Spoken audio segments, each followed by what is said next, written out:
ഓം ശാന്തി 25/11/2025 പ്രഭാതമുരളി മധുബൻ. മധുരമായ കുട്ടികളെ, ആത്മാവിനെ സതോ പ്രധാനമാക്കി മാറ്റുന്നതിനുള്ള ചിന്തയുണ്ടായിരിക്കണം. ഒരു കുറവും ഉണ്ടായിരിക്കരുത്. മായ തെറ്റു ചെയ്യിക്കരുത്. ചോദ്യം: നിങ്ങൾ കുട്ടികളുടെ മുഖത്തു നിന്നും സദാ ഏത് ശുഭവാക്കാണ് വരേണ്ടത്? ഉത്തരം: സദാ മുഖത്തിലൂടെ ഈ ശുഭമായ വാക്കുകൾ പറയൂ. അതായത്, ഞങ്ങൾ നരനിൽ നിന്നും നാരായണനായി മാറും, കുറഞ്ഞവരാകില്ല. ഞങ്ങൾ തന്നെയായിരുന്നു വിശ്വത്തിന്റെ അധികാരി, ഇനി വീണ്ടും ആകും. എന്നാൽ ഈ ലക്ഷ്യം വളരെ ഉയർന്നതാണ്. അതിനാൽ വളരെ വളരെ ശ്രദ്ധയോടെ ഇരിക്കണം. തന്റെ കണക്കുകൾ നോക്കണം. ലക്ഷ്യം മുന്നിൽ വെച്ച് പുരുഷാർത്ഥം ചെയ്തുകൊണ്ടിരിക്കണം. നിരാശരാകരുത്. ഓം ശാന്തി. ബാബ ഇരുന്ന് ആത്മീയ കുട്ടികൾക്ക് മനസ്സിലാക്കി തരികയാണ്. എപ്പോൾ ഇവിടെ ഓർമ്മയിലിരിക്കുന്നുവോ അപ്പോൾ സഹോദരീ സഹോദരന്മാരോട് പറയൂ, നിങ്ങൾ ആത്മാഭിമാനിയായി ഇരിക്കൂ. എന്നിട്ട് ബാബയെ ഓർമ്മിക്കൂ. ഈ ഓർമ്മ ഉണർത്തണം. നിങ്ങൾക്കിപ്പോൾ ഈ സ്മൃതി ഉണരുകയാണ്. നമ്മൾ ആത്മാക്കളാണ്. നമ്മുടെ അച്ഛൻ നമ്മെ പഠിപ്പിക്കാൻ വരികയാണ്. നമ്മളും കർമ്മേന്ദ്രിയങ്ങളിലൂടെയാണ് പഠിക്കുന്നത്. ബാബയും കർമ്മേന്ദ്രിയങ്ങളെ ആധാരമാക്കി ഈ ശരീരത്തിലൂടെ ആദ്യമാദ്യം ഇങ്ങനെ പറയുന്നു: ബാബയെ ഓർമ്മിക്കൂ. കുട്ടികൾക്ക് മനസ്സിലാക്കി തന്നിട്ടുണ്ട്, ഇത് ജ്ഞാനമാർഗമാണ്, ഭക്തിമാർഗം എന്നു പറയില്ല. ജ്ഞാനം ഒരേയൊരു പതീത പാവനൻ ജ്ഞാനസാഗരനാണ് നൽകുന്നത്. നിങ്ങൾക്ക് ലഭിക്കുന്ന ആദ്യ പാഠം ഇതാണ്: സ്വയം ആത്മാവാണെന്ന് മനസ്സിലാക്കി ബാബയെ ഓർമ്മിക്കൂ.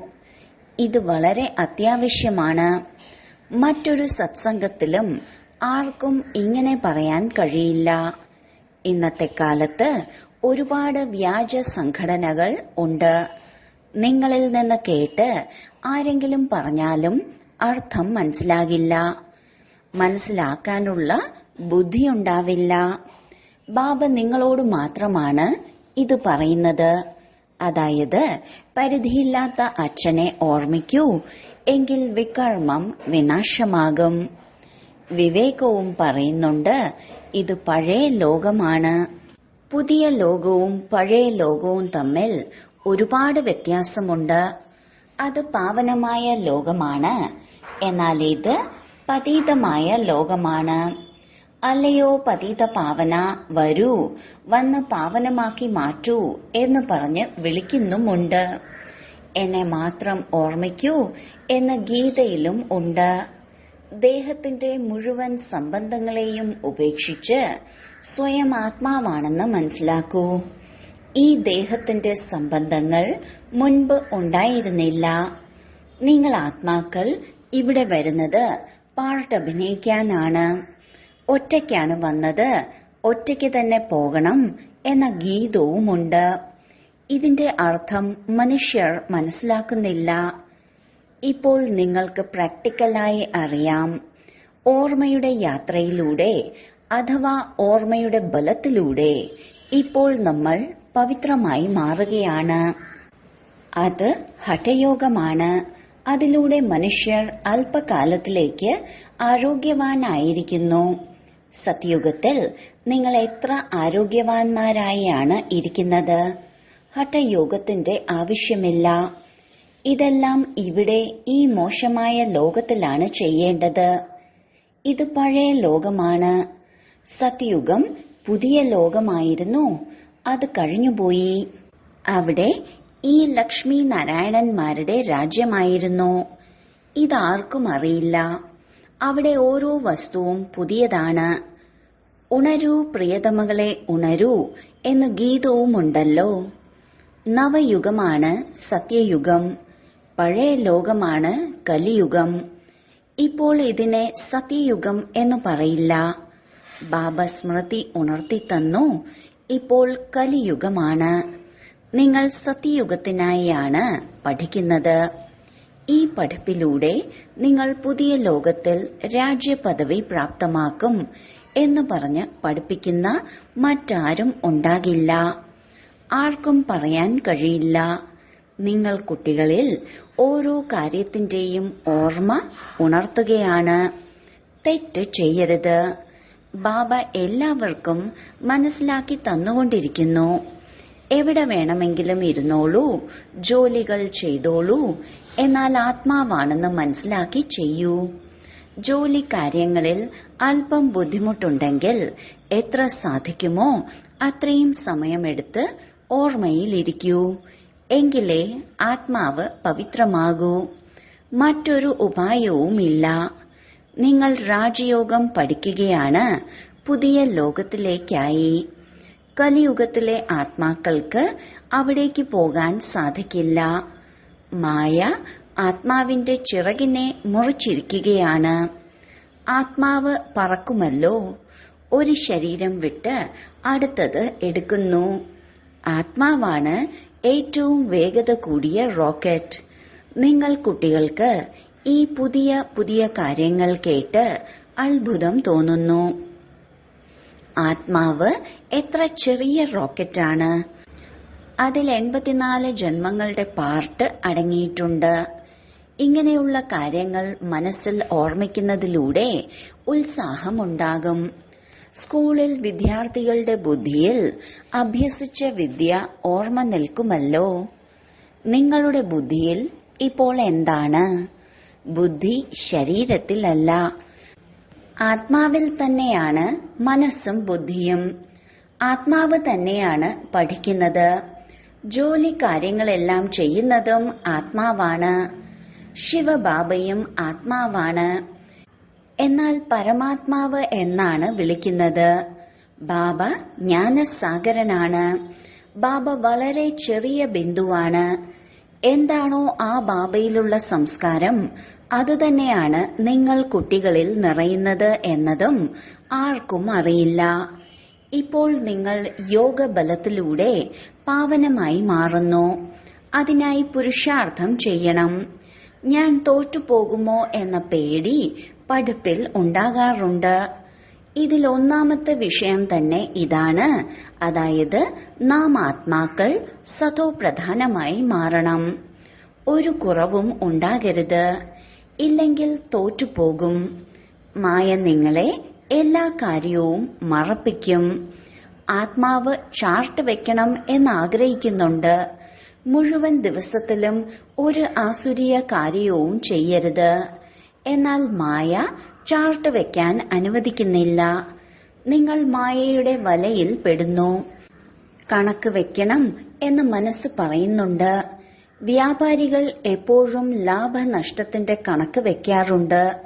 നിങ്ങളുടേത് വളരെ വലിയ കണക്കാണ്. 21 ജന്മങ്ങളിലേക്കുള്ള സമ്പാദ്യമാണ്. ഇതിൽ തെറ്റ് ചെയ്യരുത്.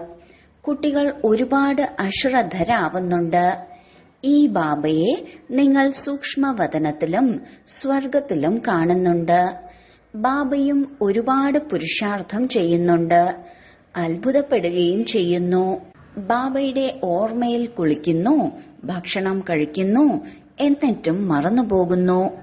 പിന്നീട് വീണ്ടും ഓർമ്മിക്കാൻ തുടങ്ങുന്നു. ഇതാണ് പ്രധാന വിഷയം. ഇതിലൊരു അഭിപ്രായ വ്യത്യാസവും വരില്ല. ദേഹസഹിതം ദേഹത്തിന്റെ എല്ലാ ബന്ധങ്ങളെയും ഉപേക്ഷിക്കൂ എന്ന് ഗീതയിലും ഉണ്ട്. ബാക്കിയുള്ളത് ആത്മാവാണ്.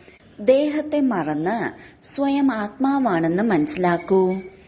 ആത്മാവ് തന്നെയാണ് പതീതവും തമോ പ്രധാനവുമായി മാറിയിരിക്കുന്നത്. ആത്മാവ് നിർലേപമാണ് എന്ന് പിന്നീട് മനുഷ്യർ പറയുന്നു. ആത്മാവ് തന്നെയാണ് പരമാത്മാവ്. പരമാത്മാവ് തന്നെയാണ് ആത്മാവ്. അതിനാൽ ആത്മാവിൽ ഒന്നും ഏൽക്കില്ല എന്ന് കരുതുന്നു. തമോ ഗുണികളായ മനുഷ്യർ പഠിപ്പിക്കുന്നതും തമോ ഗുണികളായ കാര്യങ്ങളാണ്. സത്തോ ഗുണിയാക്കി മാറ്റാൻ സാധിക്കില്ല. ഭക്തിമാർഗത്തിൽ തമോ പ്രധാനമായി മാറണം. ഓരോ വസ്തുവും ആദ്യം സത്തോ പ്രധാനവും പിന്നീട് സത്തോ രജോ തമോയിലേക്ക് വരികയും ചെയ്യുന്നു. നിർമ്മാണവും നാശവും ഉണ്ടാകുന്നു. ബാബ പുതിയ ലോകത്തിന്റെ നിർമ്മാണം നടത്തുന്നു. പിന്നീട് ഈ പഴയ ലോകത്തിന്റെ നാശം സംഭവിക്കുന്നു. ഭഗവാൻ പുതിയ ലോകം രചിക്കുന്ന ആളാണ്. ഈ പഴയ ലോകം മാറി പുതിയതാവും. പുതിയ ലോകത്തിന്റെ അടയാളം ഈ ലക്ഷ്മി നാരായണന്മാരല്ലേ? ഇവർ പുതിയ ലോകത്തിന്റെ അധികാരികളാണ്. ത്രേതായെയും പുതിയ ലോകം എന്ന് പറയില്ല. കലിയുഗത്തെ പഴയത് എന്നും സത്യുഗത്തെ പുതിയത് എന്നും പറയും. കലിയുഗ അന്ത്യത്തിനും സത്യുഗ ആരംഭത്തിനും ഇടയിലുള്ള സംഗമമാണിത്. ആരെങ്കിലും MA BAക്ക് പഠിക്കുകയാണെങ്കിൽ ഉയർന്നതായി മാറില്ലേ? നിങ്ങൾ ഈ പഠിപ്പിലൂടെ എത്ര ഉയർന്നതായി മാറുന്നു? ഇവരെ ഇത്രയും ഉയർന്നതാക്കി മാറ്റിയത് ആരാണ് എന്ന കാര്യം ലോകത്തിന് അറിയില്ല. നിങ്ങളിപ്പോൾ ആദി മധ്യ അന്ത്യം അറിഞ്ഞു കഴിഞ്ഞു. എല്ലാവരുടെയും ജീവചരിത്രം നിങ്ങൾക്കറിയാം. ഇതാണ് ജ്ഞാനം. ഭക്തിയിൽ ജ്ഞാനമില്ല, കേവലം കർമ്മകാണ്ഡമാണ് പഠിപ്പിക്കുന്നത്. ഭക്തി ഒരുപാടുണ്ട്. എത്ര വർണ്ണിക്കുന്നു. വളരെ സുന്ദരമായ കർമ്മകാണ്ഡമാണ്. ജ്ഞാനത്തിന്റെ സാരം ഒന്നു മാത്രമാണ്, മന്മന ഭവ. ബാബ പറയുന്നു, തമോ പ്രധാനത്തിൽ നിന്നും സതോ പ്രധാനമായി മാറുന്നതിനായി എന്നെ ഓർമ്മിക്കൂ. പതിത പാവന, വന്ന് ഞങ്ങളെ പാവനമാക്കി മാറ്റൂ എന്ന് നിങ്ങൾ പറയാറുമുണ്ട്. രാവണ രാജ്യത്തിൽ എല്ലാവരും പതിതരും ദുഃഖിയുമാണ്. രാമരാജ്യത്തിൽ എല്ലാവരും പാവനവും സുഖിയുമാണ്. രാമരാജ്യം, രാവണരാജ്യം എന്നീ പേരുകളുമുണ്ട്. രാമരാജ്യത്തെക്കുറിച്ച് നിങ്ങൾ കുട്ടികൾക്കല്ലാതെ മറ്റാർക്കും അറിയില്ല. നിങ്ങളിപ്പോൾ പുരുഷാർത്ഥം ചെയ്തുകൊണ്ടിരിക്കുകയാണ്. 84 ജന്മങ്ങളുടെ രഹസ്യവും നിങ്ങൾക്കല്ലാതെ മറ്റാർക്കും അറിയില്ല. ഭഗവാനു വാച മന്മന ഭവ എന്നെല്ലാം പറയുന്നുണ്ട്. നിങ്ങൾ എങ്ങനെയാണ് 84 ജന്മങ്ങൾ പൂർത്തിയാക്കിയത് എന്നാരെങ്കിലും പറഞ്ഞു തരുമോ? ഇപ്പോൾ ചക്രം പൂർത്തിയാവുകയാണ്. ഗീത കേൾപ്പിക്കുന്നവർ ഗീതയെക്കുറിച്ച് എന്താണ് പറയുന്നത് എന്ന് പോയി കേൾക്കൂ. നിങ്ങളുടെ ബുദ്ധിയിൽ ഇപ്പോൾ മുഴുവൻ ജ്ഞാനവും ഊറി വരികയാണ്. ബാബ ചോദിക്കുന്നു, മുൻപെപ്പോഴെങ്കിലും കണ്ടിട്ടുണ്ടോ? പറയുന്നു, ഉണ്ട് ബാബ, കൽപ്പം മുൻപ് കണ്ടിരുന്നു. ബാബ ചോദിക്കുന്നു, അതിന് നിങ്ങൾ അർത്ഥമുള്ള ഉത്തരം നൽകുന്നു. തത്തയെപ്പോലെയല്ല പറയുന്നത്. പിന്നീട് ബാബ ചോദിക്കുന്നു, എന്തിനാ കണ്ടുമുട്ടിയത്? എന്താ നേടിയത്? അപ്പോൾ നിങ്ങൾക്ക് പറയാൻ സാധിക്കും, ഞങ്ങൾ വിശ്വരാജ്യം നേടിയിരുന്നു. അതിലെല്ലാം വരും. തീർച്ചയായും നിങ്ങൾ പറയുന്നുണ്ട്, നരനിൽ നിന്നും നാരായണനായി മാറിയിരുന്നു. വിശ്വത്തിന്റെ അധികാരിയായി മാറുക. അതിൽ രാജാവും റാണിയും ദൈവിക പരമ്പരയും എല്ലാം വരും. അതിന്റെ അധികാരിയായി രാജാവും റാണിയും പ്രജകളും എല്ലാവരും മാറും. ഇതിനെയാണ് പറയുന്നത് ശുഭകാര്യം പറയുക. ഞങ്ങൾ നരനിൽ നിന്ന് നാരായണനായി മാറും, അതിൽ കുറയില്ല. ബാബ പറയും, ശരി കുട്ടികളെ, പൂർണ്ണ പുരുഷാർത്ഥം ചെയ്യൂ. തന്റെ കണക്കുകളും നോക്കണം. ഈ അവസ്ഥയിൽ എനിക്ക് ഉയർന്ന പദവി നേടാൻ സാധിക്കുമോ അതോ ഇല്ലയോ? എത്ര പേർക്ക് വഴി പറഞ്ഞു കൊടുത്തു? എത്ര അന്ധന്മാരുടെ ഊന്നുവടിയായി മാറി? അഥവാ സേവനം ചെയ്യുന്നില്ലെങ്കിൽ മനസ്സിലാക്കണം, ഞാൻ പ്രജയിലേക്ക് പോകും. തന്റെ ഹൃദയത്തോട് ചോദിക്കണം, അഥവാ ഇപ്പോൾ ശരീരം വിടുകയാണെങ്കിൽ എന്ത് പദവി നേടും? വളരെ വലിയ ലക്ഷ്യമാണ്. അതിനാൽ വളരെ ശ്രദ്ധയോടെ ഇരിക്കണം. പല കുട്ടികളും കരുതുന്നു, ഞങ്ങൾ ഓർമ്മിക്കുന്നേയില്ല, പിന്നെ കണക്ക് വെച്ചിട്ട് എന്ത് കാര്യം? അവരെ നിരാശ ബാധിച്ചവർ എന്നാണ് പറയുക. അവർ പഠിക്കുന്നതും ഇതുപോലെ തന്നെയാണ്. ശ്രദ്ധിക്കുന്നില്ല. മിഥ്യാജ്ഞാനിയായിരുന്ന് അവസാനം തോറ്റുപോകരുത്. തന്റെ മംഗളം ചെയ്യണം. പ്രധാന ലക്ഷ്യം മുന്നിലുണ്ട്. നമുക്ക് പഠിച്ച് ഇതായി മാറണം.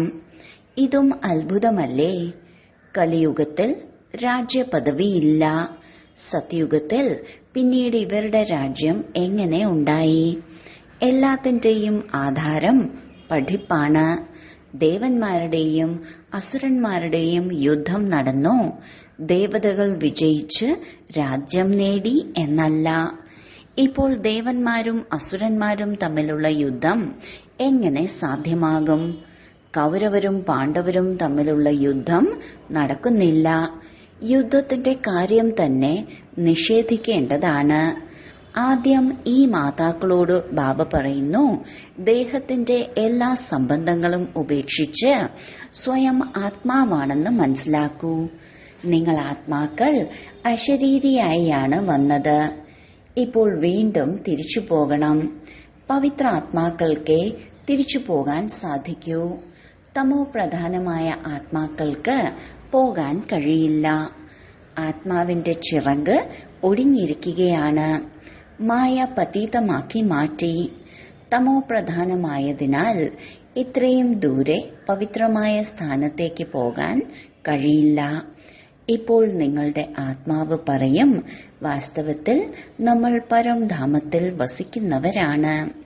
ഇവിടെ 5 തത്വങ്ങളാൽ നിർമ്മിതമായ മൂർത്തിയെ ധരിച്ചിരിക്കുകയാണ് പാർട്ട് അഭിനയിക്കാനായി. മരിച്ചാൽ പറയും സ്വർഗവാസിയായി. ആര്? അവിടേക്ക് ശരീരം പോയോ അതോ ആത്മാവാണോ പോയത്? ശരീരം കത്തി നശിച്ചല്ലോ. ബാക്കിയുള്ളത് ആത്മാവാണ്. അതിന് സ്വർഗത്തിലേക്ക് പോകാൻ കഴിയില്ല. മനുഷ്യർ എന്ത് കേട്ടോ അത് പറയുന്നു. ഭക്തി മാർഗത്തിലുള്ളവർ ഭക്തി മാത്രമാണ് പഠിപ്പിച്ചത്. കർത്തവ്യം എന്താണ് എന്നത് ആർക്കും അറിയില്ല. ശിവപൂജ സർവശ്രേഷ്ഠമെന്ന് പറയുന്നു. ഉയർന്നതിലും ഉയർന്നത് ശിവനാണ്. അവരെ തന്നെയാണ് ഓർമ്മിക്കുന്നത്, സ്മരിക്കുന്നത്. മാലയും നൽകാറുണ്ട്. പറയുന്നു, ശിവശിവ എന്ന് പറഞ്ഞ് മാല കറക്കിക്കൊണ്ടിരിക്കൂ. അർത്ഥമറിയാതെ മാലയെടുത്ത് ശിവശിവ എന്ന് പറഞ്ഞുകൊണ്ടിരിക്കും. ഗുരുക്കന്മാർ അനേക പ്രകാരത്തിലുള്ള പഠിപ്പ് നൽകുന്നുണ്ട്. ഇവിടെയാണെങ്കിൽ ഒരേ ഒരു കാര്യമേ ഉള്ളൂ. ബാബ സ്വയം പറയുന്നു, എന്നെ ഓർമ്മിക്കൂ, എങ്കിൽ വികർമ്മം വിനാശമാകും. ശിവശിവ എന്ന് വായിലൂടെ പറയേണ്ടതില്ല. അച്ഛന്റെ പേര് കുട്ടികൾ ഓർമ്മിച്ചുകൊണ്ടിരിക്കുമോ? ഇവിടെ എല്ലാം ഗുപ്തമാണ്. നിങ്ങൾ എന്താണ് ചെയ്യുന്നത് എന്നത് ആർക്കും അറിയില്ല. ആരാണോ കൽപ്പം മുൻപ് മനസ്സിലാക്കിയത് അവരെ മനസ്സിലാക്കൂ. പുതിയ പുതിയ കുട്ടികൾ വന്നുകൊണ്ടിരിക്കുന്നു. വൃദ്ധി നേടിക്കൊണ്ടിരിക്കും. മുന്നോട്ട് പോകവേ ഡ്രാമ എന്താണ് കാണിച്ചു തരാൻ പോകുന്നത് എന്നത് സാക്ഷിയായി കാണണം. ഇന്നത് സംഭവിക്കും എന്ന് ബാബ ആദ്യം തന്നെ സാക്ഷാത്കാരം നൽകുകയില്ല. അപ്പോൾ പിന്നെ കൃത്രിമമാകും. ഇത് മനസ്സിലാക്കേണ്ട വളരെ വലിയ കാര്യമാണ്. നിങ്ങൾക്ക് വിവേകം ലഭിക്കുകയാണ്. ഭക്തിമാർഗത്തിൽ നിങ്ങൾ വിവേകശൂന്യരായിരുന്നു. അറിയാം, ഡ്രാമയിൽ ഭക്തിയും ഉൾപ്പെടുന്നുണ്ട്. ഇപ്പോൾ നിങ്ങൾ കുട്ടികൾ മനസ്സിലാക്കുന്നുണ്ട്, നമ്മൾ ഈ പഴയ ലോകത്തിൽ വസിക്കുന്നവരല്ല. വിദ്യാർത്ഥികൾക്ക് ഈ പഠിപ്പ് ബുദ്ധിയിലുണ്ടാകും. നിങ്ങളും മുഖ്യമായ പോയിന്റുകൾ ബുദ്ധിയിൽ ധാരണ ചെയ്യണം. നമ്പർ 1 കാര്യം അല്ലാഹുവിൽ ഉറച്ചവരാകുക എന്നതാണ്. അപ്പോൾ മുന്നോട്ടു പോകാൻ സാധിക്കും. ഇല്ലെങ്കിൽ വ്യർത്ഥ കാര്യങ്ങൾ ചോദിച്ചുകൊണ്ടിരിക്കും. പെൺകുട്ടികൾ എഴുതാറുണ്ട്, ഗീതയുടെ ഭഗവാൻ ശിവനാണ്.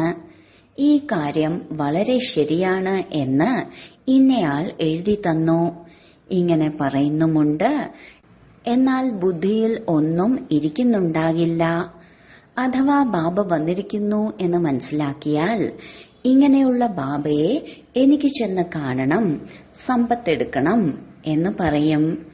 ഒരാൾക്ക് പോലും നിശ്ചയം ഉണ്ടാകുന്നില്ല.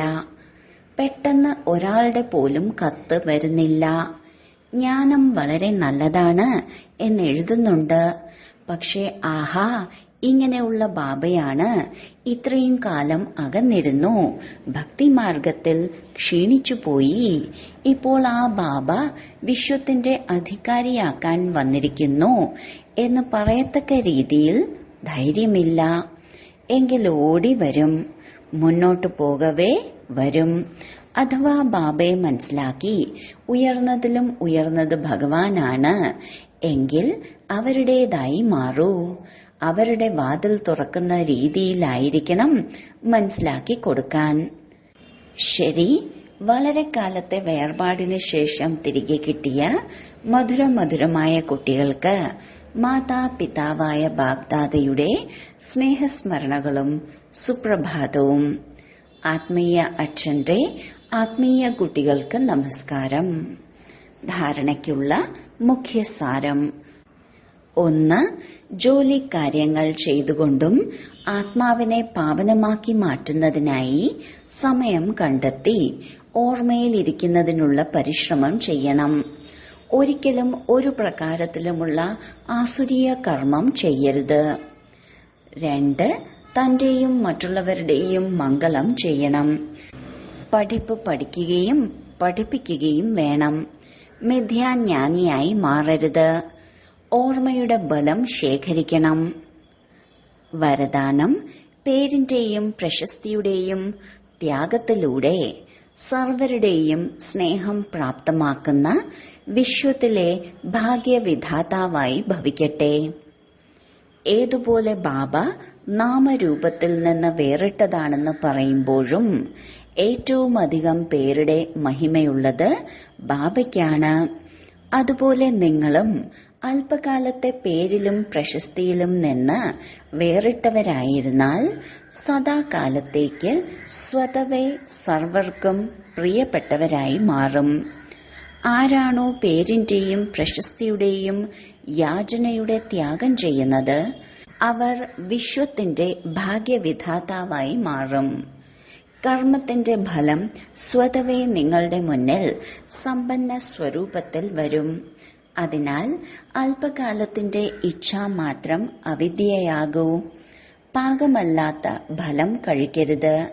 അത് ത്യാഗം ചെയ്യുമ്പോൾ ഭാഗ്യം നിങ്ങളുടെ പിന്നാലെ വരും. സ്ലോഗൻ: പരമാത്മാവാകുന്ന അച്ഛന്റെ കുട്ടികളാകുമ്പോൾ ബുദ്ധിയാകുന്ന പാദം സദാ സിംഹാസനസ്ഥമായിരിക്കണം. അവ്യക്ത സൂചന: അശരീരിയുടെയും വിദേഹി സ്ഥിതിയുടെയും അഭ്യാസം വർദ്ധിപ്പിക്കൂ. ഏതെങ്കിലും സേവനത്തിന്റെ പ്ലാൻ തയ്യാറാക്കുകയാണെങ്കിൽ ഉണ്ടാക്കൂ, ചിന്തിക്കൂ. എന്നാൽ എന്ത് സംഭവിക്കും? അതിൽ ആശ്ചര്യപ്പെട്ടുകൊണ്ടല്ല, വിദേഹിയും സാക്ഷിയുമായി ചിന്തിക്കൂ. ചിന്തിച്ചു, പ്ലാൻ തയ്യാറാക്കി, സെക്കൻഡിൽ പ്ലെയിൻ സ്ഥിതി തയ്യാറാക്കിക്കൊണ്ടിരിക്കൂ. ഇപ്പോൾ സ്ഥിതിയാണ് ആവശ്യമായത്. ഈ വിദേഹി സ്ഥിതി പരിതസ്ഥിതിയെ വളരെ സഹജമായി തരണം ചെയ്യിപ്പിക്കും. ഏതുപോലെ മേഘങ്ങൾ വന്നോ അതുപോലെ പോകുകയും ചെയ്തു. വിദേഹിയും അചഞ്ചലരും ദൃഢതയുള്ളവരുമായി കളി കണ്ടുകൊണ്ടിരിക്കൂ. ഓം ശാന്തി.